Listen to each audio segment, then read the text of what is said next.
ಲೋಕಸಭೆ ಚುನಾವಣೆ ಹತ್ರ ಆಗ್ತಾ ಇದೆ. ದಿನಗಳ ಎಣಿಕೆ ಮಾತ್ರ ಆಗ್ತಾ ಇದೆ. ಕಾಂಗ್ರೆಸ್ನ ಮೊದಲ ಪಟ್ಟಿ ರಿಲೀಸ್ ಆಯಿತು, ಬಿಜೆಪಿಯ ಎರಡೂ ಪಟ್ಟಿಗಳು ರಿಲೀಸ್ ಆಯಿತು. ರಾಜ್ಯದಲ್ಲಿ 20 ಲೋಕಸಭಾ ಕ್ಷೇತ್ರಗಳಿಗೆ ಬಿಜೆಪಿ ತನ್ನ ಅಭ್ಯರ್ಥಿಗಳನ್ನು ಪ್ರಕಟ ಮಾಡಾಯಿತು. ಕಾಂಗ್ರೆಸ್ 7 ಅಭ್ಯರ್ಥಿಗಳನ್ನು ಪ್ರಕಟ ಮಾಡಾಯಿತು. ಇದೆಲ್ಲವನ್ನ ನೋಡ್ತಾ ಇದ್ದಾಗ ದಿನೇ ಲೋಕಸಭೆ ಚುನಾವಣೆಗೆ ನಾವು ಹತ್ರ ಆಗ್ತಾ ಇದ್ದೀವಿ. ರಾಜ್ಯದಲ್ಲಿ ಲೋಕಸಭಾ ಚುನಾವಣೆಯ ತಯಾರಿಯು ಕೂಡ ಬಹಳ ಬಿರುಸುಗೊಂಡಿದೆ. ಈ ಹೊತ್ತಲ್ಲಿ ರಾಜ್ಯದ 28 ಲೋಕಸಭಾ ಕ್ಷೇತ್ರಗಳ ಸ್ಥೂಲ ಚಿತ್ರಣವನ್ನ, ಕ್ಷೇತ್ರ ಪರಿಚಯವನ್ನ ನಿಮಗೆ ಮಾಡಿಕೊಡುವಂತ ವಿಶೇಷ ಕಾರ್ಯಕ್ರಮ ಕರ್ನಾಟಕ ಕುರುಕ್ಷೇತ್ರ 2024. ನಾನು ವಾಸುದೇವ್ ಮಾರ್ನಾಡ್. ಇವತ್ತು ಕಲ್ಯಾಣ ಕರ್ನಾಟಕ ಭಾಗದ ವಿಶೇಷವಾಗಿ ಬಹಳ ಪ್ರಾಮುಖ್ಯತೆಯನ್ನು ಪಡೆದುಕೊಂಡಿರುವ ಒಂದು ಕ್ಷೇತ್ರ ರಾಯಚೂರು ಯಾದಗಿರಿ ಲೋಕಸಭಾ ಕ್ಷೇತ್ರದ ಬಗ್ಗೆ ಸಂಪೂರ್ಣ ವಿವರವನ್ನ ನಿಮಗೆ ಕೊಡ್ತಾ ಹೋಗ್ತೀನಿ. ನೆತ್ತಿ ಸುಡೋ ಬಿಸಿಲಿನ ನಡುವೆ ಲೋಕಸಮರದ ಬಿಸಿ ಏರೋದಕ್ಕೆ ಶುರುವಾಗಿದೆ. ಬಹಳ ಜೋರಾಗಿ ಇಡೀ ಲೋಕಸಮರದ ಕಾವೇರ್ತಾ ಇದೆ. ಯಾವ ಅಭ್ಯರ್ಥಿ ಗೆಲ್ತಾರೆ ಅನ್ನೋ ಬಗ್ಗೆ ಮನೆ ಮನೆಗಳಲ್ಲೂ ಚರ್ಚೆ ಆಗ್ತಾ ಇದೆ. ನಾವು ಮೊನ್ನೆಯಷ್ಟೇ ಕರಾವಳಿ ಭಾಗ, ಉಡುಪಿ ಹಾಗೂ ಚಿಕ್ಕಮಗಳೂರು ಕ್ಷೇತ್ರದ ಸಂಪೂರ್ಣ ವಿವರವನ್ನ ನಿಮ್ಮ ಮುಂದೆ ಇಟ್ಟಿದ್ವಿ. ಇವತ್ತು ರಾಯಚೂರು ಯಾದಗಿರಿ ಲೋಕಸಭಾ ಕ್ಷೇತ್ರದ ಸಂಪೂರ್ಣ ಚಿತ್ರಣವನ್ನ, ಅಲ್ಲಿನ ರಾಜಕಾರಣವನ್ನ, ಪ್ರಾದೇಶಿಕ ಜಾತಿವಾರು ಈಕ್ವೇಷನ್ಗಳನ್ನ ಎಲ್ಲವನ್ನ ನಿಮ್ಮ ಮುಂದೆ ತೆರೆದಿಡುವ ಕೆಲಸ ಮಾಡ್ತಾ ಇದ್ದೀವಿ. ವಿಸ್ತಾರ ನ್ಯೂಸ್ನಲ್ಲಿ ರಾಜ್ಯದ ಪ್ರತಿ ಲೋಕಸಭಾ ಕ್ಷೇತ್ರದ ಚಿತ್ರಣ, ಕರುನಾಡ ಒಂದೊಂದು ಕುರುಕ್ಷೇತ್ರದ ಬಗ್ಗೆ ವಿಸ್ತಾರ ಮಂಥನ ಮಾಡ್ತಾ ಇದೆ. ವಿಸ್ತಾರ ಕುರುಕ್ಷೇತ್ರದಲ್ಲಿ ಇವತ್ತು ರಾಯಚೂರು ಯಾದಗಿರಿಯ ದರ್ಶನ ಮಾಡ್ತಾ ಇದ್ದೀವಿ. ಬೆಂಗಳೂರಿನಿಂದ ಯಾವತ್ತೂ ಹೇಳ್ತೀವಿ ನಾವು, ರಾಯಚೂರು ಬಹಳ ದೂರ ಅಂತ. ಕಿಲೋಮೀಟರ್ನಲ್ಲಿ ಮಾತ್ರ ಅಲ್ಲ, ಅಭಿವೃದ್ಧಿಯಲ್ಲೂ ಬಹಳ ದೂರ. ಅಂಥ ಬಿಸಿಲ ನಾಡು, ಅಕ್ಕಿಯ ಕಣಜ, ಹತ್ತಿಯ ಕಣಜ ಅಂತಲೂ ಕರೀತಾರೆ. ಈ ಒಂದು ಲೋಕಸಭಾ ಕ್ಷೇತ್ರದಲ್ಲಿ ಈ ಬಾರಿ ರಾಜಕೀಯ ರಂಗು ಹೇಗಿದೆ, ತುರುಸು ಹೇಗಿದೆ, ಬಿಸಿ ಹೇಗಿದೆ, ಇಡೀ ಈ ಕ್ಷೇತ್ರದ ಸ್ಥೂಲ ಚಿತ್ರಣವನ್ನ ನಿಮ್ಮ ಮುಂದೆ ಒಂದೊಂದಾಗೆ ಇಡ್ತಾ ಹೋಗ್ತೀವಿ. ಲೋಕ ಗೆಲ್ಲೋದಕ್ಕೆ ಕಾಂಗ್ರೆಸ್ ಬಿಜೆಪಿ ನಾಯಕರು ಈ ಭಾಗದಲ್ಲಿ ಮಾಸ್ಟರ್ ಪ್ಲಾನ್ ಮಾಡಿದ್ದಾರೆ. ಕಲ್ಯಾಣ ಕರ್ನಾಟಕ ಭಾಗದ ಕ್ಷೇತ್ರ ಅಂತ ಆಗಲೇ ಹೇಳಿದೆ. ಕಳೆದ ವಿಧಾನಸಭಾ ಚುನಾವಣೆಗಳಲ್ಲಿ ಇಡೀ ಕಲ್ಯಾಣ ಕರ್ನಾಟಕದಲ್ಲಿ ಕಾಂಗ್ರೆಸ್ ಪ್ರಾಬಲ್ಯವನ್ನ ಸಾಧಿಸಿತ್ತು. ಅದಕ್ಕೂ ಹಿಂದೆ 2018ರ ಚುನಾವಣೆಯಲ್ಲಿ ಬಿಜೆಪಿ ಕಲ್ಯಾಣ ಕರ್ನಾಟಕದಲ್ಲಿ ಹೇಳಿಕೊಳ್ಳುವ ಸಾಧನೆಯನ್ನ ಮಾಡಿತ್ತು. ಆದರೆ ಈ ಬಾರಿ ಆ ಸಾಧನೆಯನ್ನ ಮಾಡಿಲ್ಲ, ಕಾಂಗ್ರೆಸ್ ಮಾಡಿದೆ. ಹಾಗಾಗಿ ಈ ರಾಯಚೂರು ಯಾದಗಿರಿ ಲೋಕಸಭಾ ಕ್ಷೇತ್ರದ ಚುನಾವಣೆಯು ಕೂಡ ಒಂದು ರೀತಿ ಎಲ್ಲರಲ್ಲೂ ಅಚ್ಚರಿಗೆ ಕಾರಣ ಆಗಿದೆ. ಫಲಿತಾಂಶ ಯಾವ ತರ ಬರಬಹುದು, ಇಲ್ಲಿ ಯಾವ ತರದ ಫೈಟ್ ಆಗಬಹುದು, ಲೋಕ ಗೆಲ್ಲೋದಕ್ಕೆ ಕಾಂಗ್ರೆಸ್ ಬಿಜೆಪಿ ನಾಯಕರು ಮಾಸ್ಟರ್ ಪ್ಲಾನ್ ಮಾಡಿದ್ದಾರೆ. ರಾಯಚೂರು ಯಾದಗಿರಿ ಲೋಕಸಭಾ ಕ್ಷೇತ್ರದಲ್ಲಿ ಚುನಾವಣಾ ಕಾವು ದಿನದಿಂದ ದಿನಕ್ಕೆ ಏರಿಕೆ ಆಗ್ತಾ ಇದೆ.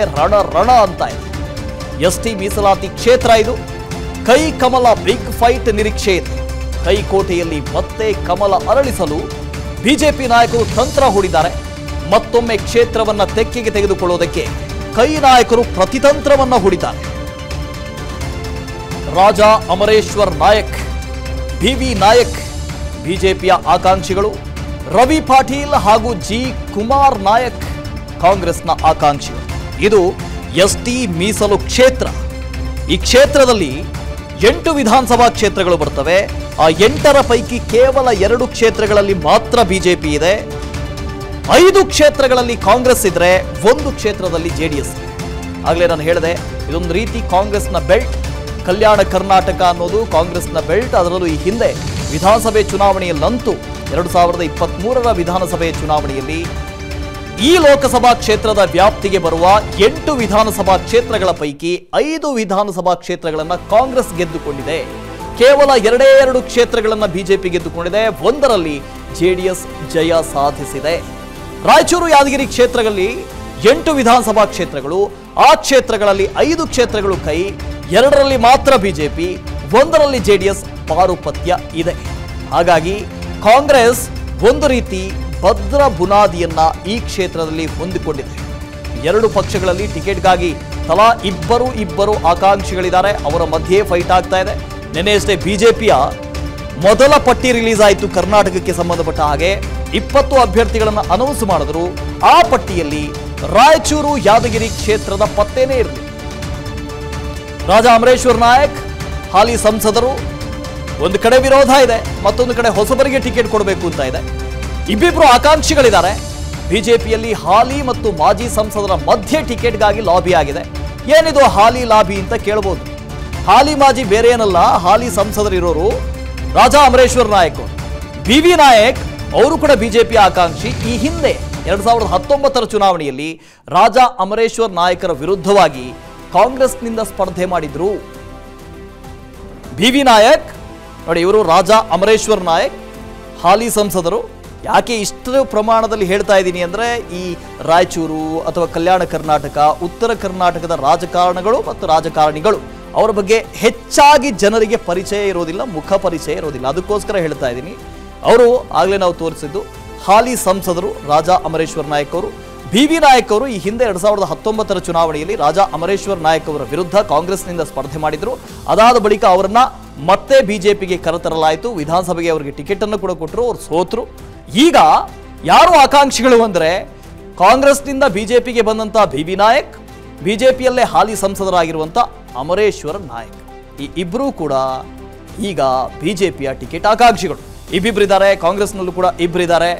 ಒಂದು ಕಡೆ ಆಗಲೇ ನಾವು ತೋರಿಸ್ತಾ ಇದ್ವಿ, ಅಷ್ಟೂ ಜನ ಅವರ ಪೈಕಿ ನೋಡಿ, ರವಿಕುಮಾರ್ ಅಂತ ನಾವೇನು ಹೇಳಿದ್ವಿ, ರವಿ ಪಾಟೀಲ್, ಈ ರವಿ ಪಾಟೀಲ್ ಅವರು ಕೂಡ ಕಾಂಗ್ರೆಸ್ನಿಂದ ಆಕಾಂಕ್ಷಿಯಾಗಿದ್ದಾರೆ. ಇಬ್ಬಿಬ್ರು ಎರಡೂ ಪಕ್ಷದಿಂದ ಆಕಾಂಕ್ಷಿಗಳಿದ್ದಾರೆ. ಇನ್ನು ಬಿಜೆಪಿಯ ಟಿಕೆಟ್ ಆಕಾಂಕ್ಷಿಗಳು ರಾಜಾ ಅಮರೇಶ್ವರ್ ನಾಯಕ್ ಹಾಗೂ BV ನಾಯಕ್. ನಾನು ಆಗಲೇ ಹೇಳಿದೆ, ಇಲ್ಲಿ ರಾಜಾ ಅಮರೇಶ್ವರ್ ನಾಯಕ್ ಅವರು ಹಾಲಿ ಸಂಸದರು, BV ನಾಯಕ್ ಅವರು ನೀವು ಗಮನಿಸ್ತಾ ಇದ್ದೀರಲ್ಲ ಇವರೇ ರಾಜಾ ಅಮರೇಶ್ವರ್ ನಾಯಕ್, ಆ ಕಡೆಯಿಂದ BV ನಾಯಕರಿದ್ದಾರೆ. ಇಬ್ರು ಬಿಜೆಪಿಯಲ್ಲ ಈಗ ಟಿಕೆಟ್ ಆಕಾಂಕ್ಷಿಗಳು. BV ನಾಯಕ್ ಈ ಹಿಂದೆ ಕಾಂಗ್ರೆಸ್ನಲ್ಲಿದ್ದರು, ಕಾಂಗ್ರೆಸ್ನಿಂದ ಬಿಜೆಪಿಗೆ ಬಂದು ಈಗ ಟಿಕೆಟ್ ಆಕಾಂಕ್ಷಿಯಾಗಿದ್ದಾರೆ. ರಾಜಾ ಅಮರೇಶ್ವರ್ ನಾಯಕ್ ಅವರು ಕೂಡ 2013ರಲ್ಲಿ ಕಾಂಗ್ರೆಸ್ನಿಂದ ಬಿಜೆಪಿಗೆ ಬಂದಂಥವರು. 2013ರವರೆಗೆ ಅವರು ಕಾಂಗ್ರೆಸ್ನಲ್ಲಿದ್ದರು. 1989 ಅಂತ ಅನ್ಸುತ್ತೆ, if I am not wrong. 1989ರಲ್ಲಿ ಮೊದಲ ಚುನಾವಣೆಯನ್ನು ಅವರು ಸ್ಪರ್ಧೆ ಮಾಡಿದ್ರು, ವಿಧಾನಸಭೆಗೆ ಆಯ್ಕೆಯಾಗಿ ಬಂದಿದ್ರು ಕಾಂಗ್ರೆಸ್ನಿಂದ. 2013ರಲ್ಲಿ ಅವರು ಬಿಜೆಪಿಗೆ ಬರ್ತಾರೆ, 19ರಲ್ಲಿ ಸ್ಪರ್ಧೆ ಮಾಡ್ತಾರೆ, ಗೆದ್ದು ಬರ್ತಾರೆ. ರಾಜಾ ಅಮರೇಶ್ವರ್ ನಾಯಕ್ ಅವರ ವಿರುದ್ಧ BV ನಾಯಕರು ಆ ಸಂದರ್ಭದಲ್ಲಿ ಕಾಂಗ್ರೆಸ್ನಿಂದ ಹುರಿಯಾಳಾಗಿದ್ರು. ಇಬ್ರು ನೆಕ್ ಟು ನೆಕ್ ಫೈಟ್ ಅಂತ ಇತ್ತು ರಾಯಚೂರಿನಲ್ಲಿ. ಅದಾದ ಬಳಿಕ 2023ರ ಚುನಾವಣೆಯ ಸಂದರ್ಭದಲ್ಲಿ BV ನಾಯಕರು ಕಾಂಗ್ರೆಸ್ ಅನ್ನ ತೊರೆದು ಬಿಜೆಪಿಗೆ ಬರ್ತಾರೆ. ಬಿಜೆಪಿ ಬಂದು ಅವ್ರಿಗೊಂದು ವಿಧಾನಸಭೆಯಲ್ಲಿ ಅವರಿಗೆ ಟಿಕೆಟ್ ಅನ್ನು ಕೂಡ ಕೊಡ್ತಾರೆ, ಅವರು ಸೋಲ್ತಾರೆ. ಆದರೆ ಈಗ ಇಬ್ಬರೂ ಕೂಡ ಸಂಸತ್ತು ಚುನಾವಣೆಗೆ ಸಂಸದರಾಗೋದಕ್ಕೆ ಪ್ರತಿಸ್ಪರ್ಧಿಗಳಾಗಿದ್ದಾರೆ. ಇನ್ನು ಕಾಂಗ್ರೆಸ್ನ ಟಿಕೆಟ್ ಆಕಾಂಕ್ಷಿಗಳು ಯಾರು? ರವಿ ಪಾಟೀಲ್ ಹಾಗೂ G. ಕುಮಾರ್ ನಾಯಕ್. ಆಗಲೇ ಹೇಳಿದೆ, ಇದೊಂದು ಕಾಂಗ್ರೆಸ್ನ ಬಲವಾದ ಬೆಲ್ಟ್ ಅಂತ ಹೇಳ್ತಾ ಇದೆ. 5 ವಿಧಾನಸಭಾ ಕ್ಷೇತ್ರಗಳು, ಒಟ್ಟು 8 ವಿಧಾನಸಭಾ ಕ್ಷೇತ್ರಗಳು ಈ ವ್ಯಾಪ್ತಿಯಲ್ಲಿ ಬರ್ತವೆ. ಅದರ ಪೈಕಿ 5 ವಿಧಾನಸಭಾ ಕ್ಷೇತ್ರಗಳು ಕಾಂಗ್ರೆಸ್ನ ಕೈಯಲ್ಲಿದೆ. ಹಾಗಾಗಿ ಕಾಂಗ್ರೆಸ್ನ ಬಲವಾದ ಪ್ರಬಲವಾದ ಬೆಲ್ಟ್ ಇದು. ಕಲ್ಯಾಣ ಕರ್ನಾಟಕದ ಪ್ರಮುಖ ಲೋಕಸಭಾ ಕ್ಷೇತ್ರ. ರವಿ ಪಾಟೀಲ್ ಇದ್ದಾರೆ, ಜೊತೆಗೆ G. ಕುಮಾರ್ ನಾಯಕ್, ಈ ಇಬ್ಬರು ಇದ್ದಾರೆ ಆಕಾಂಕ್ಷಿಗಳು. ಇಬ್ಬರ ಹೆಸರನ್ನು ಇನ್ನೂ ಫೈನಲೈಸ್ ಮಾಡಿಲ್ಲ. ಯಾರು ಆಕಾಂಕ್ಷಿ ಅಭ್ಯರ್ಥಿ ಆಗ್ತಾರೆ ಅಂತ ಇನ್ನೂ ಕೂಡ ಗೊತ್ತಿಲ್ಲ. ಮೊನ್ನೆ ಅಷ್ಟೇ 7 ಅಭ್ಯರ್ಥಿಗಳ ಲಿಸ್ಟನ್ನು ಕಾಂಗ್ರೆಸ್ ಕೂಡ ಅನೌನ್ಸ್ ಮಾಡ್ತು. ಆದರೆ ಆ ಲಿಸ್ಟ್ನಲ್ಲೂ ರಾಯಚೂರು ಯಾದಗಿರಿಗೆ ಯಾರೊಬ್ಬರ ಹೆಸರನ್ನು ಕೂಡ ಕಾಂಗ್ರೆಸ್ ತಿಳಿಸಿಲ್ಲ, ಮೊಹರನ್ನ ಒತ್ತಿಲ್ಲ. ಹಾಗಾಗಿ ರವಿ ಪಾಟೀಲ್ ಹಾಗೂ G. ಕುಮಾರ್ ನಾಯಕ್ ಈ ಇಬ್ಬರೂ ಕೂಡ ಕಾಂಗ್ರೆಸ್ನಿಂದ ಆಕಾಂಕ್ಷಿಗಳಾಗಿದ್ದಾರೆ. ಬಿಜೆಪಿ ಟಿಕೆಟ್ ಆಕಾಂಕ್ಷಿಗಳು ರಾಜಾ ಅಮರೇಶ್ವರ್ ನಾಯಕ್ ಅವರ ಪ್ಲಸ್ ಪಾಯಿಂಟ್ ಏನು, ಪ್ಲಸ್ಸು ಮೈನಸ್ ಅನ್ನು ಗಮನಿಸ್ಕೊಂಡು ಹೋಗೋಣ. ಎಲ್ಲ ಆಕಾಂಕ್ಷಿಗಳ ಅಭ್ಯರ್ಥಿ ಆಗೋವಂಥವರ ಪ್ಲಸ್ ಪಾಯಿಂಟ್ಸ್ ಏನು, ಮೈನಸ್ ಪಾಯಿಂಟ್ಸ್ ಏನು ಅಂತ ನೋಡೋಣ. ರಾಜಾ ಅಮರೇಶ್ವರ್ ನಾಯಕ್ ಅವರ ಪ್ಲಸ್ ಪಾಯಿಂಟ್ ಏನು? ಇವರು SC ಮತ್ತು ST ಸಮುದಾಯದ ಮತಗಳ ಬಲ ಇವರ ಜೊತೆಗೆ ಇದೆ. ನಾನಾಗಲೇ ಹೇಳಿದೆ ಮೊದಲಿಗೆ ಕಾರ್ಯಕ್ರಮದ ಆರಂಭದಲ್ಲಿ, ST ಮೀಸಲು ಕ್ಷೇತ್ರ ಇದು. ಹಾಗಾಗಿ ಇಲ್ಲಿ ಸ್ಪರ್ಧೆ ಮಾಡುವಂಥವರೆಲ್ಲ ST ಸಮುದಾಯಕ್ಕೆ ಸೇರಿದಂಥವರಾಗಿರಬೇಕು. ಇವರ ಹಿಂದೆ SC ST ವೋಟ್ಗಳಿದ್ದಾವೆ ಅಂತ. ಅಭಿವೃದ್ಧಿ ಕಾರ್ಯಗಳು ಕೈ ಹಿಡಿಯೋ ಸಾಧ್ಯತೆ ಇದೆ. ಇದು ಕೂಡ ರಾಜಾ ಅಮರೇಶ್ವರ್ ನಾಯಕ್ ಅವರಿಗೆ ಒಂದು ಪ್ಲಸ್ ಪಾಯಿಂಟ್. ನಾನಾಗಲೇ ಹೇಳಿದೆ, 1989ರಲ್ಲಿ ಮೊದಲಿಗೆ ಅವರು ವಿಧಾನಸಭೆಗೆ ಆಯ್ಕೆಯಾಗಿದ್ದರು. ಆಗ್ಲಿಂದನೂ ಅಭಿವೃದ್ಧಿ ಕಾರ್ಯಗಳನ್ನು ಮಾಡ್ತಾ ಬಂದಿದ್ದೀವಿ ಅಂತ ಅವರು ಹೇಳಿದ್ದಾರೆ. ಹಾಗಾಗಿ ಅಭಿವೃದ್ಧಿ ಕಾರ್ಯಗಳು ಅವರ ಕೈ ಹಿಡಿಯುವಂಥ ಸಾಧ್ಯತೆ ಇದೆ. ಇದು ರಾಜಾ ಅಮರೇಶ್ವರ್ ಅಮರೇಶ್ವರ್ ನಾಯಕ್ ಅವರ ಪ್ಲಸ್ ಪಾಯಿಂಟ್. ಇನ್ನು ಮೈನಸ್ ಪಾಯಿಂಟ್ ಏನು? ಮೈನಸ್ ಪಾಯಿಂಟ್, ಕ್ಷೇತ್ರದ ಜನರ ಸಂಪರ್ಕಕ್ಕೆ ಸಿಗಲ್ಲ ಇವರು ಅನ್ನೋ ಆರೋಪ. 2019ರಲ್ಲಿ ಗೆದ್ದು ಬಂದ ನಂತರ ಕ್ಷೇತ್ರಕ್ಕೆ ಬರಲೇ ಇಲ್ಲ. ಇಲ್ಲಿ ಕಾರ್ಯಕರ್ತರಿದ್ದಾರೆ, ಅವ್ರ ಜೊತೆ ಸಂಪರ್ಕಕ್ಕೆ ಇಲ್ಲ, ಜನರ ಸಂಪರ್ಕಕ್ಕೆ ಇಲ್ಲ ಅನ್ನೋದು ದೊಡ್ಡ ಮೈನಸ್ ಪಾಯಿಂಟ್. ಅದರಲ್ಲೂ ಎಲ್ಲ ಲೋಕಸಭಾ ಅಭ್ಯರ್ಥಿಗಳು, ಸಂಸದರಿದಾರಲ್ಲ, MP ಗಳಿದಾರಲ್ಲ, ಅವ್ರಿಗೆ ಈ ಥರದ್ದೊಂದು ಬಂದೇ ಬರುತ್ತೆ. ಯಾಕೆಂದರೆ ಅವರ ಕಾರ್ಯಕ್ಷೇತ್ರ ಇರೋದು ದೆಹಲಿಯಲ್ಲಿ ಕಾರ್ಯಕ್ಷೇತ್ರ ಇರುವಾಗ ಅವಾಗವಾಗ ಬಂದು ಜನರನ್ನು ಮೀಟ್ ಮಾಡೋದು, ಕಾರ್ಯಕರ್ತರ ಜೊತೆ ಇರೋದು ಇದು ಬಹಳ ಕಷ್ಟ ಆಗುತ್ತೆ, ಕಷ್ಟ ಸಾಧ್ಯ ಆಗುತ್ತೆ. ಹಾಗಾಗಿ ಇವರಿಗೂ ಕೂಡ ಅದೇ ಥರದ ಒಂದು ಮೈನಸ್ ಪಾಯಿಂಟ್ ಇದೆ. ಕಾರ್ಯಕರ್ತರ ಜೊತೆ ಬಾಂಧವ್ಯ ಕಡಿಮೆ ಇದೆ ಇವರಿಗೆ ಅನ್ನೋದು ಕೂಡ ಮೈನಸ್ ಪಾಯಿಂಟ್. ಸಣ್ಣ ಮೈನಸ್ ಪಾಯಿಂಟ್ ಆದರೂ ಕೂಡ ಪ್ರಭಾವಶಾಲಿಯಾದ ಮೈನಸ್ ಪಾಯಿಂಟ್. ಇನ್ನು ಬಿ ವಿ ನಾಯಕರ ಪ್ಲಸ್ ಏನು ಮೈನಸ್ ಏನು ಅಂತ ನೋಡ್ಕೊಂಡು ಬರೋಣ. ಗ್ರಾಫಿಕ್ಸ್ ಹಾಕಿ. B V Nayak plus point, ಕ್ಷೇತ್ರದಲ್ಲಿ ವಿಶೇಷ ವರ್ಚಸ್ಸಿದೆ ಅಂತ. ಈ ಹಿಂದೆ ಕಾಂಗ್ರೆಸ್ನಲ್ಲವರು ಇದ್ದರು, 19ರವರೆಗೆ ಕಾಂಗ್ರೆಸ್ನಲ್ಲಿದ್ದರು. 19ರಲ್ಲಿ ರಾಜಾ ಅಮರೇಶ್ವರ ನಾಯಕ್ ಅವರ ವಿರುದ್ಧವೇ ಕಾಂಗ್ರೆಸ್ನಿಂದ ಸ್ಪರ್ಧೆ ಮಾಡಿದ್ದಂಥ ಬಿ ವಿ ನಾಯಕ್ ಕ್ಷೇತ್ರದಲ್ಲಿ ವಿಶೇಷವಾದಂಥ ವರ್ಚಸ್ಸನ್ನು ಹೊಂದಿದ್ದಾರೆ. ಯಾಕಂದರೆ ಈ ಹಿಂದಿನಿಂದಲೂ ಅವರು ರಾಜಕಾರಣದಲ್ಲಿ ಇದ್ದಿದ್ದರಿಂದ, ರಾಜಕೀಯದಲ್ಲೇ ಇದ್ದಿದ್ದರಿಂದ ವಿಶೇಷವಾಗಿ ಅವರಿಗೆ ಹೋಲ್ಡ್ ಇದೆ ರಾಜಕೀಯಕ್ಕೆ. ಅದರ ಜೊತೆಗೆ 2 ಬಾರಿ ಲೋಕಸಭಾ ಚುನಾವಣೆಯನ್ನು ಎದುರಿಸಿದ್ದಾರೆ.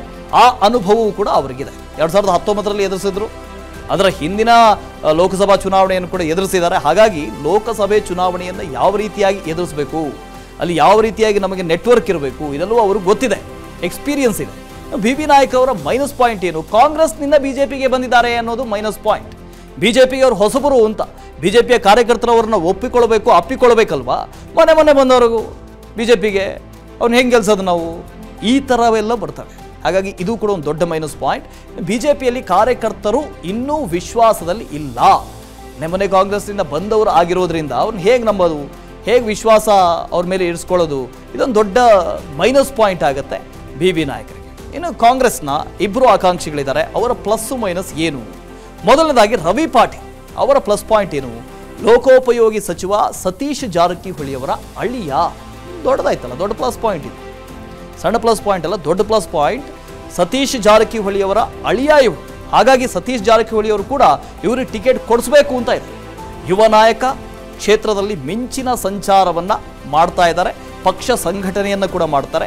ಕಲ್ಯಾಣ ಕರ್ನಾಟಕ ಭಾಗದಲ್ಲಿ ಪಕ್ಷ ಸಂಘಟನೆಗೆ ಇವರು ಒಂದು ಹೊಸ ಆಯುಧ ಆಗಬಹುದು ಕಾಂಗ್ರೆಸ್ಗೆ ಅಂತ ಅಂದುಕೊಂಡು ಇವರಿಗೆ ಟಿಕೆಟ್ ಸಿಗುವಂತ ಸಾಧ್ಯತೆ ಇದೆ. ಅದು ಅವರ ಪ್ಲಸ್ ಪಾಯಿಂಟ್. ಮೈನಸ್ ಪಾಯಿಂಟ್ ಏನು? ಹೊರ ಜಿಲ್ಲೆಯವರು ಅನ್ನೋ ಕೂಗಿದೆ. ಬೆಳಗಾವಿಯವರು ಇರು ಅಂತ ಹೇಳ್ತಾರೆ. ಅಲ್ಲಿ ಅವರು ಇಲ್ಲಿ ಬಂದು ಏನು ರಾಜಕಾರಣ ಮಾಡ್ತಾರೆ? ನಮ್ಮವರೇ ಇಲ್ವಾ? ಜಿಲ್ಲೆಯ ಒಳಭಾಗದಲ್ಲೇ ಇರುವಂಥವ್ರು, ಜಿಲ್ಲೆಯಲ್ಲೇ ರಾಜಕಾರಣ ಮಾಡ್ಕೊಂಡ್ಬಂದಂಥವ್ರು ಅವರಿಲ್ವಾ? ಇದೊಂದು ಮೈನಸ್ ಪಾಯಿಂಟ್. ಪಕ್ಷದ ಮುಖಂಡರು ಮತ್ತು ಸ್ಥಳೀಯ ಮಟ್ಟದಲ್ಲಿ ಪ್ರಭಾವ ಇಲ್ಲ ಅನ್ನೋದಿದೆ. ಇದು ದೊಡ್ಡ ಮೈನಸ್ ಪಾಯಿಂಟ್ ಆಗುತ್ತೆ. ಅದರಲ್ಲೂ ಕೂಡ ಲೋಕಸಭಾ ಕ್ಷೇತ್ರಗಳು ಅಂತ ಬಂದಾಗ 8 ವಿಧಾನಸಭಾ ಕ್ಷೇತ್ರಗಳು ಬರ್ತವೆ. ಯಾರಾದರೂ ಒಬ್ಬರು ಐಕಾನ್ ಇದ್ದಾರೆ. ಈಗ ಒಂದು ಮೋದಿ ಅಂತ ತಿಳ್ಕೊಳ್ಳಿ. ಇಡೀ ಚುನಾವಣೆಯಲ್ಲಿ ಮೋದಿ ಒಂದು ಐಕಾನ್, ಮೋದಿ ಹೆಸರಿನಲ್ಲೇ ಚುನಾವಣೆಯನ್ನು ಮಾಡ್ತಾರೆ ಅಂತ ಹೇಳಿದಾಗ ಮೋದಿ ವರ್ಚಸ್ಸು ಎಲ್ಲರನ್ನ ಗೆಲ್ಸ್ಕೊಂಡು ಬರುತ್ತೆ. ನೀವು 2014ರಲ್ಲಿ ನೋಡಿದ್ರಿ. ಬಿಜೆಪಿಯಲ್ಲಿ ಯಾರೆಲ್ಲ ಅಭ್ಯರ್ಥಿಗಳಿದ್ದಾರೆ ಅಂತ ಯಾರು ನೋಡೇ ಇರಲಿಲ್ಲ. ಆದರೆ ಬಿಜೆಪಿಯಲ್ಲಿ ಮೋದಿ ಅಲೆಯ ಮೂಲಕ ಗೆದ್ದುಕೊಂಡು ಬಂದಂಥವ್ರು ಸಾಕಷ್ಟು ಜನ ಇದ್ದಾರೆ. ಆದರೆ ಕಾಂಗ್ರೆಸ್ನಲ್ಲಿ ಆ ಥರ ಇಲ್ಲ. ಗ್ರೌಂಡ್ ಲೆವೆಲಲ್ಲಿ ಕೆಲಸ ಮಾಡಿದಂಥವ್ರು, ಜನರಿಗೆ ಚಿರಪರಿಚಿತರಾಗಿರುವಂಥ ಅಭ್ಯರ್ಥಿಗಳು ಬೇಕು ಅಂತ ದೊಡ್ಡ ಮೈನಸ್ ಅವರಿಗೆ. ಇನ್ನು ಜಿ ಕುಮಾರ್ ನಾಯಕ್ ಇವರ ಪ್ಲಸ್ ಪಾಯಿಂಟ್ ಏನು? 3 ವರ್ಷ ಜಿಲ್ಲೆಯಲ್ಲಿ DC ಆಗಿ ಸೇವೆ ಸಲ್ಲಿಸಿದ್ರು. ಬ್ಯೂರೋಕ್ರೆಟ್ ಅಧಿಕಾರಿ.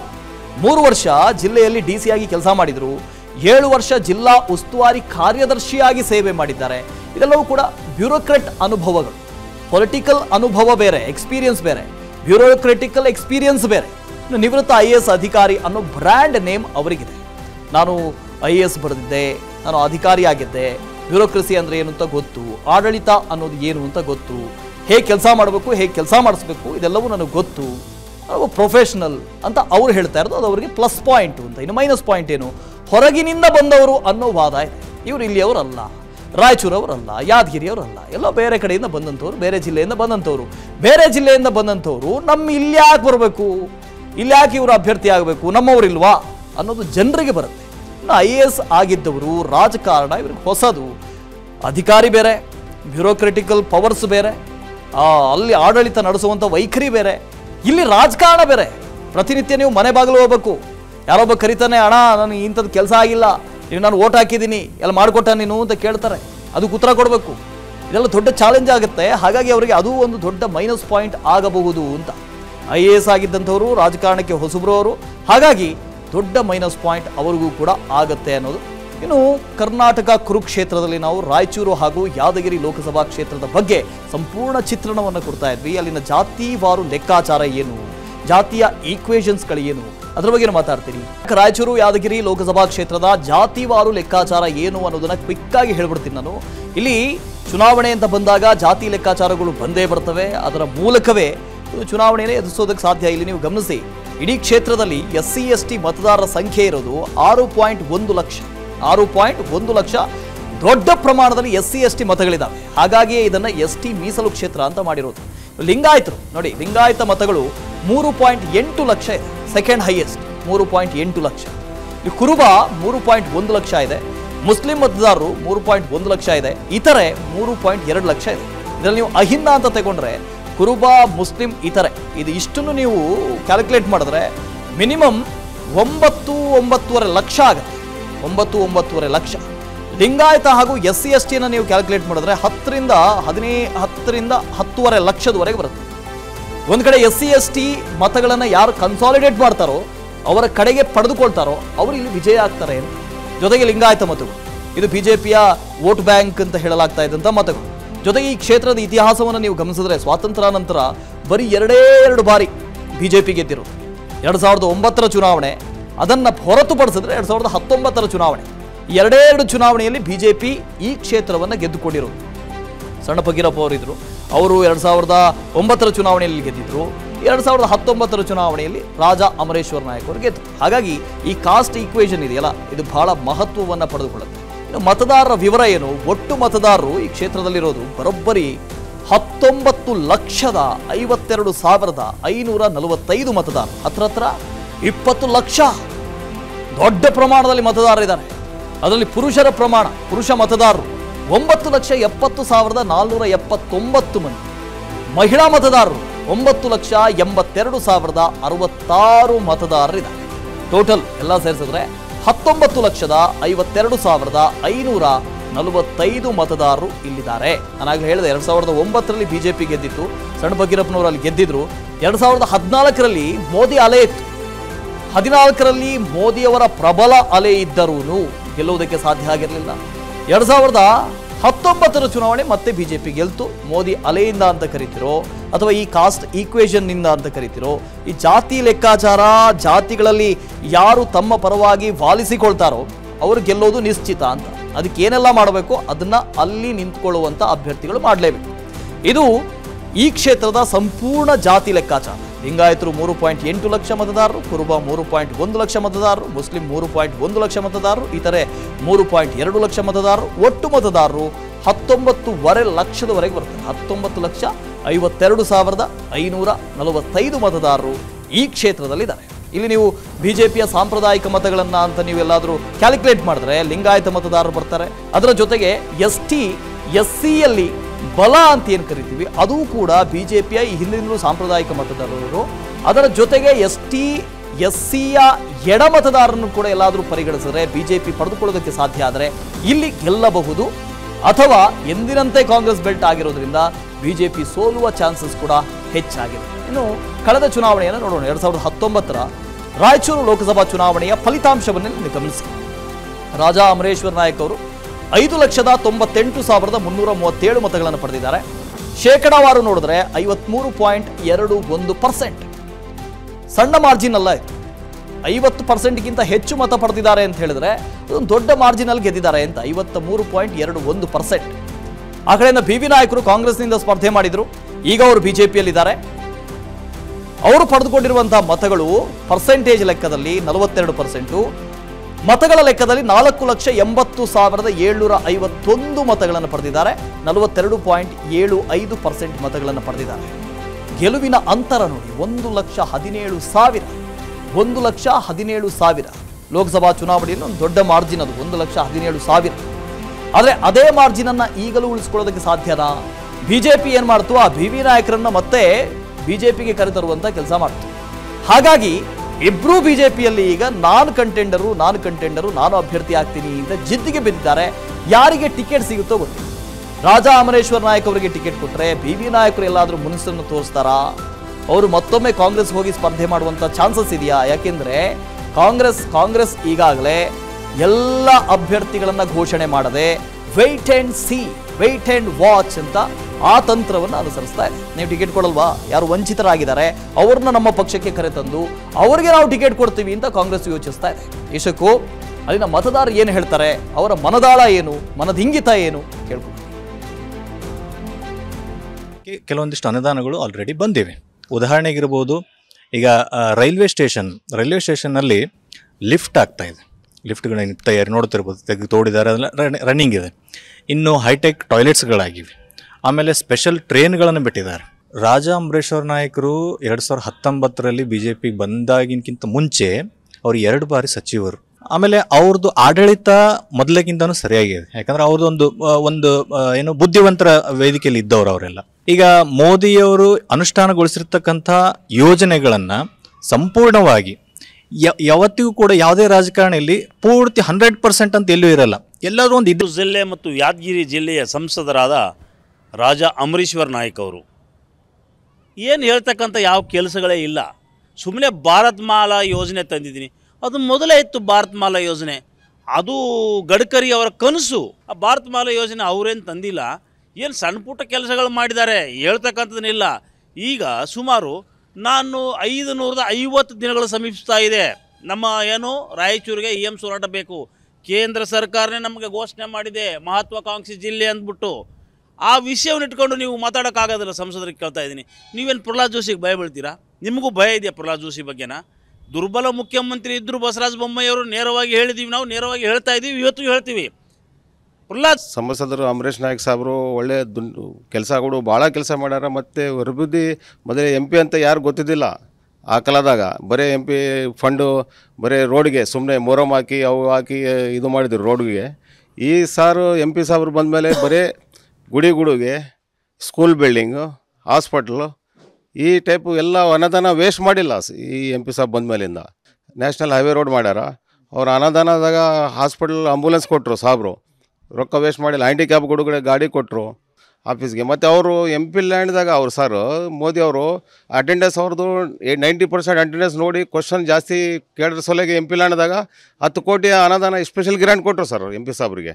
ಅಂದರೆ 5 ಗ್ಯಾರಂಟಿಗಳು ಪಬ್ಲಿಕ್ಗಳಿಗೆ ಭಾಳಷ್ಟು ಹೆಲ್ಪ್ ಆಗಿದೆ. ಒಂದು ಬಸ್ಸಿನ ಅನುಕೂಲ ಆಗಿರ್ಬೋದು, ಈಗ 2,000 ರೂಪಾಯಿ ಒಬ್ಬ ಮಹಿಳೆಯರಿಗೆ, ಅದು ಕೂಡ ಭಾಳ ಬಡತನಲ್ಲಿರುವಂಥ ಮಹಿಳೆಯರಿಗೆ ಭಾಳಷ್ಟು ಯೂಸ್ ಆಗಿದೆ. ಅದಲ್ಲದೆ ನಮ್ಮ ಸಿದ್ದರಾಮಯ್ಯನವರು 5 kg ಅಕ್ಕಿ ಬದಲು ಒಂದು ಅವರಿಗೆ ಸೊಸೈಟಿಯಲ್ಲಿ ಒಂದು ಅವ್ರಿಗೆ ಅಮೌಂಟ್ ಆಗ್ತಾ ಇದ್ದಾರೆ. ಒಬ್ಬ ಆಟೋ ಡ್ರೈವರ್ ಹಿಡ್ಕೊಂಡು, ಆಟೋ ಡ್ರೈವರ್ ಏನು ಹೇಳ್ತಾ ಇದ್ದಾನಂದರೆ, ನಮಗೆಲ್ಲ ಉಳಿತಾಯ ಆಗ್ತಾ ಇದೆ, ನಮ್ಮ ಮನೆ ಹೆಣ್ಮಕ್ಳಿಗೆ 2,000 ರೂಪಾಯಿ ಬರ್ತಾ ಇದ್ದಾವೆ, ನಮ್ಮ ಮಕ್ಕಳು ಫೀಸ್ ಕಟ್ಟಕ್ಕೆ ನಾವು ಅನುಕೂಲ ಆಗಿದ್ದೀವಿ, ನಾವೆಲ್ಲೋ ಒಂದು ಕಡೆ ಅಮೌಂಟ್ ಸೇವ್ ಮಾಡ್ತಾ ಇದ್ದೀವಿ, ನಾವೇನೋ ಮನೆ ಒಂದು ಏನಾದರೂ ತೊಗೋಬೇಕಂದ್ರೆ ಅದಕ್ಕೆ ನಾವು ಸೇವ್ ಮಾಡ್ತಾ ಇದ್ವಿ, ಭಾಳ ಖುಷಿ ಇದ್ದೀವಿ, ನಾವು ಕಾಂಗ್ರೆಸ್ಸಿಗೆ ವೋಟ್ ಮಾಡ್ತಾ ಇದ್ದೀವಿ ಅಂತ ಸಹಿತ ಆಟೋದ ಡ್ರೈವರ್ ಸಹಿತ ಬೆಂಗಳೂರಲ್ಲಿ ಸಹ ಹೇಳ್ತಾ ಇದ್ದಾರೆ. ಅಂದರೆ 5 ಗ್ಯಾರಂಟಿಗಳು ಪಬ್ಲಿಕ್ಗಳಿಗೆ ಭಾಳಷ್ಟು ನಾವು ಹೇಳೋದಕ್ಕಿಂತ ದಿನನಿತ್ಯ ಅಲ್ಲಿ ಜನ ಹೋಗಿ ಆಫೀಸ್ ಬಂದಾಗಿದೆ ಅಂತ ನೋಡಿ ಬಂದಿದ್ದ ಜನಗಳಿಂದ ಅಭಿಪ್ರಾಯ ಕೇಳ್ಕೊಂಡ್ರೆ ಗೊತ್ತಾಗುತ್ತೆ ಸರ್. ಅವರು MP ಆಗಿದ್ದಾಗ ಏನೆಲ್ಲ ಕೆಲಸ ಆಗಿದೆ ಆಗಿಲ್ಲ ಅಂತ ಜನರೇ ಹೇಳಬೇಕು ಸರ್. ಸರ್ ಬದಲಾವಣೆ ಏನಿಲ್ಲ. ನನ್ನ ಅನಿಸಿಕೆ ಏನಂದರೆ ಸರ್, ಮುಖ ಪರಿಚಯ ಇದ್ದವರು ಬಂದರು ಅಂದರೆ ತುಂಬ ಒಳ್ಳೆಯದಾಗುತ್ತೆ. ಮುಖ ಪರಿಚಯ ಇರಲಾರ್ದವ್ರು ಬಂದರೆ ಜನ ಐಡೆಂಟಿಫೈ ಮಾಡೋದಕ್ಕೂ ಕಷ್ಟ ಆಗುತ್ತೆ. ಈ ಬಾರಿಯ ಚುನಾವಣೆಯಲ್ಲಿ ಮುಖ್ಯ ವಿಷಯ ಏನು? ಚುನಾವಣಾ ವಿಷಯ ಒಂದು ಪರ್ಸೆಪ್ಷನ್ ಅಂತ ಬೇಕಲ್ಲ, ಆ ಪರ್ಸೆಪ್ಷನ್ ಏನು? ರಾಜ್ಯದಲ್ಲಿ ಒಂದು ಕಡೆ ಹಾಲಿ ಸಂಸದರಿದಾರಲ್ಲ, ಒಟ್ಟು 25 ಜನ ಹಾಲಿ ಸಂಸದರಿದ್ದಾರೆ. ಆ ಸಂಸದರಿಗೆ ತಾವು ಮಾಡಿದಂಥ ಕೆಲಸವೇ ಶ್ರೀರಕ್ಷೆ. ಅದರ ಜೊತೆಗೆ ಮೋದಿಯವರ ಅಲೆ ಇದೆ, ಹಿಂದುತ್ವದ ಅಲೆ ಇದೆ, ಅವ್ರು ಮಾಡಿದಂಥ ಕೆಲಸ ಇದೆ, ಅದೇ ಶ್ರೀರಕ್ಷೆ. ಆದರೆ ಕಾಂಗ್ರೆಸ್ಗೆ ಏನು ಶ್ರೀರಕ್ಷೆ? ಯಾವುದನ್ನ ಇಟ್ಟುಕೊಂಡು ಕಾಂಗ್ರೆಸ್ ಈ ಚುನಾವಣೆಗೆ ಹೋಗ್ತಾ ಇದೆ? ಪರ್ಸೆಪ್ಷನ್ ಏನು? ಈ ಹಿಂದೆ ಚುನಾವಣೆಯಲ್ಲಿ, ವಿಧಾನಸಭೆ ಚುನಾವಣೆಯಲ್ಲಿ ಏನಾಗಿತ್ತು? ಒಂದು ಪರ್ಸೆಪ್ಷನ್ ಇತ್ತು. ಆಗಿನ BJP ಸರ್ಕಾರ 40% ಸರ್ಕಾರ, ಭ್ರಷ್ಟಾಚಾರ, PCM, ಇನ್ನೊಂದು ಮತ್ತೊಂದು ಭ್ರಷ್ಟಾಚಾರದಲ್ಲಿ ಮುಳುಗಿ ಹೋಗಿದೆ, ಕಮಿಷನ್ ಸರ್ಕಾರ, ಈ ಥರದ ಒಂದು ಪರ್ಸೆಪ್ಷನ್ ಬಿಲ್ಡ್ ಆಗಿತ್ತು. ಆದರೆ ಈ ಚುನಾವಣೆಯಲ್ಲಿ ಕಾಂಗ್ರೆಸ್ಗಿರುವಂಥ ಪರ್ಸೆಪ್ಷನ್ ಏನು? ಮೋದಿ ಹಠಾವು ಅಂತ ಹೇಳಿದಿರಿ. ಯಾಕೆ ಹಠಾವು? ಏನಾಗಿದೆ? ಯಾಕೆ ನಾವು ಮೋದಿಯನ್ನ ಸೋಲಿಸಿ ಕಾಂಗ್ರೆಸ್ಸನ್ನು ತರಬೇಕು?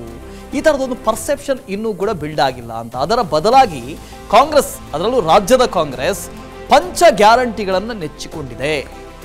ರಾಜ್ಯದಲ್ಲಿ ಪಂಚ ಗ್ಯಾರಂಟಿಗಳನ್ನು ನಾವು ಜಾರಿಗೆ ತಂದಿದ್ದೀವಿ, ಅದು ಕೂಡ 5ಕ್ಕೆ 5 ಗ್ಯಾರಂಟಿಗಳನ್ನು ಜನರಿಗೆ ತಲುಪುವ ರೀತಿಯಲ್ಲಿ ನಾವು ಕೊಟ್ಟಿದ್ದೀವಿ. ಆ ಹಿನ್ನೆಲೆಯಲ್ಲಿ ನೀವು ಕಾಂಗ್ರೆಸ್ಸನ್ನು ಆಯ್ಕೆ ಮಾಡಿ, ನಿಮ್ಮ ಆಶೀರ್ವಾದ ನಮಗಿರಬೇಕು ಅಂತ ಇದು ಕಾಂಗ್ರೆಸ್ ಕೇಳ್ತಾ ಇರೋದು. ಆದರೆ ರಾಷ್ಟ್ರೀಯ ವಿಚಾರಗಳು ಅಂತ ಬಂದಾಗ, ಲೋಕಸಭೆ ಚುನಾವಣೆ ಅಂತ ಬಂದಾಗ, ಅಲ್ಲಿ ಕೇವಲ ರಾಜ್ಯದ ವಿಚಾರಗಳು ಮಾತ್ರ ಬರದೆ 5 ಗ್ಯಾರಂಟಿಗಳು ಅಥವಾ ಮುಖ್ಯಮಂತ್ರಿಗಳು ಮಾಡಿದಂಥ ಕೆಲಸ, ರಾಜ್ಯದಲ್ಲಿ ಮಾಡಿದಂಥ ಕೆಲಸ, ಇದಕ್ಕಿಂತ ಹೆಚ್ಚಾಗಿ ರಾಷ್ಟ್ರೀಯ ವಿಚಾರಗಳು, ಜೊತೆಗೆ ಪ್ರಧಾನಿ ನರೇಂದ್ರ ಮೋದಿ, ಈ ಥರದ ದೊಡ್ಡ ದೊಡ್ಡ ವಿಷಯಗಳು, ರಾಷ್ಟ್ರಕ್ಕೆ ಅನ್ವಯ ಆಗುವಂಥ ವಿಷಯಗಳು ಇಲ್ಲಿ ಸೇರಿಕೊಳ್ತವೆ. ಹಾಗಾಗಿ ಬಿಜೆಪಿಗೆ ಇದೇ ಒಂದು ದೊಡ್ಡ ಪ್ಲಸ್ ಪಾಯಿಂಟ್ ಆಗಬಹುದು. ಆದರೆ ಕಲ್ಯಾಣ ಕರ್ನಾಟಕ ಭಾಗದಲ್ಲಿ, ಅದರಲ್ಲೂ ಕೂಡ ರಾಯಚೂರು, ಯಾದಗಿರಿ, ಈ ಹೈದರಾಬಾದ್ ಕರ್ನಾಟಕದಲ್ಲಿ ಈ ಹಿಂದೆ ಇದ್ದಂಥ ಒಂದಷ್ಟು ಜಿಲ್ಲೆಗಳು, ಇಲ್ಲಿ ಪ್ರಬಲವಾದ ಕಾಂಗ್ರೆಸ್ ಅಲೆ ಇರೋದ್ರಿಂದ ಆ ಅಲೆಯ ವಿರುದ್ಧ ಈಜಿ ದಡ ಸೇರೋದು ಬಹಳ ಕಷ್ಟ ಆಗಬಹುದು. ಹಾಗಾಗಿ ಬಿಜೆಪಿ ಟಿಕೆಟ್ ಕೊಡೋದ್ರಲ್ಲೂ ಕೂಡ ಅಳೆದು ತೂಗಿ ಟಿಕೆಟ್ ಕೊಡ್ತಾ ಇದೆ. ಆದರೆ ಇಲ್ಲಿ ದೊಡ್ಡ ಮಟ್ಟಿಗೆ ಜಾತಿ ಸಮೀಕರಣ ಅಂತ ಬರೋದಿಲ್ಲ. ಜಾತಿಗಳನ್ನು ನೋಡಿ ಮತ ಕೊಡಬೇಕು ಅಥವಾ ಅಭ್ಯರ್ಥಿಗಳನ್ನು ಕಣಕ್ಕಿಳಿಸಬೇಕು ಅನ್ನೋದು ಬರೋದಿಲ್ಲ. ಯಾಕಂದರೆ ST ಮೀಸಲು ಕ್ಷೇತ್ರ ಆಗಿರೋದ್ರಿಂದ ST ಸಮುದಾಯಕ್ಕೆ ಇಲ್ಲಿ ಟಿಕೆಟ್ ಕೊಡ್ತಾರೆ, ಅದರಲ್ಲಿ ಎರಡು ಮಾತಿಲ್ಲ, ಮೀಸಲು ಕ್ಷೇತ್ರ. ಹಾಗಾಗಿ ಯಾರಿಗೆ ಕೊಡಬೇಕು ಟಿಕೆಟ್ ಅನ್ನೋದೇ ದೊಡ್ಡ ವಿಚಾರ. ರಾಜಾ ಅಮರೇಂದ್ರ ನಾಯಕ್ ಅವರಿಗೆ ಮಿಶ್ರ ಪ್ರತಿಕ್ರಿಯೆ ಇದೆ. ಒಂದಷ್ಟು ಜನ ಹೇಳ್ತಾರೆ ಅವರು ಕೆಲಸ ಮಾಡಿದ್ದಾರೆ, ಪ್ರಧಾನಿ ನರೇಂದ್ರ ಮೋದಿ ಅವರ ಯೋಜನೆಗಳನ್ನು ತಗೊಂಡು ಬಂದಿದ್ದಾರೆ, ಅಭಿವೃದ್ಧಿ ಮಾಡಿದ್ದೀನಿ ಅಂತ ಹೇಳಿದ್ದಾರೆ. ಈ ಹಿಂದೆ ಅವರು 2 ಬಾರಿ ರಾಜ್ಯದಲ್ಲೇ ಸ್ಟೇಟ್ ಮಿನಿಸ್ಟರ್ ಆಗಿದ್ರು, ಅವರು ರಾಜ್ಯದಲ್ಲಿ ಕ್ಯಾಬಿನೆಟ್ ಮಿನಿಸ್ಟರ್ ಆಗಿದ್ರು. ಆಗ ಅವ್ರು ಮಾಡಿದಂಥ ಕೆಲಸಗಳು, ಜೊತೆಗೆ ಅಧಿಕಾರದಲ್ಲಿ ಇದ್ದಂಥ ಸಂದರ್ಭದಲ್ಲಿ ಅವರಿಗೆ ಆ ಕೆಲಸ ಮಾಡುವ ಅನುಭವ ಇತ್ತು. ಈ ಹಿನ್ನೆಲೆಯಲ್ಲಿ ಕೆಲಸನೂ ಮಾಡಿದ್ದಾರೆ ಅಂತ ಹೇಳ್ತಾರೆ. ಇನ್ನೊಂದಷ್ಟು ಜನ ಇಲ್ಲ, ಏನೂ ಕೆಲಸ ಮಾಡಿಲ್ಲ, ಗೆದ್ದು ದೆಹಲಿಗೆ ಹೋದ್ಮೇಲೆ ಬಂದೇ ಇಲ್ಲ, ಈ ಥರದ ಆರೋಪಗಳನ್ನು ಕೂಡ ಮಾಡ್ತಾ ಇದ್ದಾರೆ. ಹಾಗಾಗಿ ಇಲ್ಲಿ ಏನಾಗುತ್ತೆ, ರಾಯಚೂರು ಯಾದಗಿರಿ ಕ್ಷೇತ್ರದಲ್ಲಿ ಏನಾಗುತ್ತೆ, ಇವತ್ತಿನವರೆಗೂ ಒಂದು ಬಡ ಜಿಲ್ಲೆ ಅಂತ ಒಂದಷ್ಟು ಜನ ಕರೀತಾರೆ, ಬಿಸಿಲ ನಾಡು ಅಂತ ಕರೀತಾರೆ. ಬೆಂಗಳೂರಿಂದ ಭಾಳ ದೂರ, ಕಿಲೋಮೀಟರ್ ಗಟ್ಟಲೆ ದೂರ, ಕಿಲೋಮೀಟರನ್ನು ಅನ್ವಯಿಸಿರೋದು ಮಾತ್ರ ಅಲ್ಲ, ಅಭಿವೃದ್ಧಿಯನ್ನು ಅನ್ವಯಿಸಿಯೂ ಕೂಡ ಬಹಳ ದೂರ ಇದೆ ಅಂತ. ಹಾಗಾಗಿ ಅಭಿವೃದ್ಧಿ ಆಗಲೇಬೇಕು. ಅಭಿವೃದ್ಧಿಗೋಸ್ಕರ ಜನ ಯಾರಿಗೆ ಮತ ಹಾಕ್ತಾರೆ ಆ ಭಾಗದಲ್ಲಿ ಅನ್ನೋದನ್ನು ಕಾದು ನೋಡಬೇಕಾಗತ್ತೆ. ಇದು ಇವತ್ತಿನ ಕರ್ನಾಟಕ ಕುರುಕ್ಷೇತ್ರ 2024. ನಾಳೆ ಮತ್ತೊಂದು ಲೋಕಸಭಾ ಕ್ಷೇತ್ರದ ಸಂಪೂರ್ಣ ಚಿತ್ರಣದೊಂದಿಗೆ ನಿಮ್ಮ ಮುಂದೆ ಹಾಜರಾಗ್ತೀರಿ. ನಾನು ವಾಸುದೇವ್ ಮಾರ್ನಾಡ್. ಇದಾಗಿತ್ತು ಇವತ್ತಿನ ಅಪ್ಡೇಟ್ಸ್. ಅನುಕ್ಷಣದ ಸುದ್ದಿಗಾಗಿ ನೋಡ್ತಾ ಇರಿ ವಿಸ್ತಾರ ನ್ಯೂಸ್. ಇದು ನಿಖರ ಜನಪರ. ಅನುಕ್ಷಣದ ಸುದ್ದಿಗಳಿಗಾಗಿ ವಿಸ್ತಾರ ನ್ಯೂಸ್ ಯೂಟ್ಯೂಬ್ ಚಾನೆಲ್ ಸಬ್ಸ್ಕ್ರೈಬ್ ಮಾಡಿ. ಹೊಸ ಸುದ್ದಿಗಳ ನೋಟಿಫಿಕೇಶನ್ಗಾಗಿ ಬೆಲ್ ಐಕಾನ್ ಕ್ಲಿಕ್ ಮಾಡಿ. ಲೇಟೆಸ್ಟ್ ಅಪ್ಡೇಟ್ಸ್ಗಾಗಿ www.vistaranews.com ವೆಬ್ಸೈಟ್ಗೆ ವಿಸಿಟ್ ಮಾಡಿ.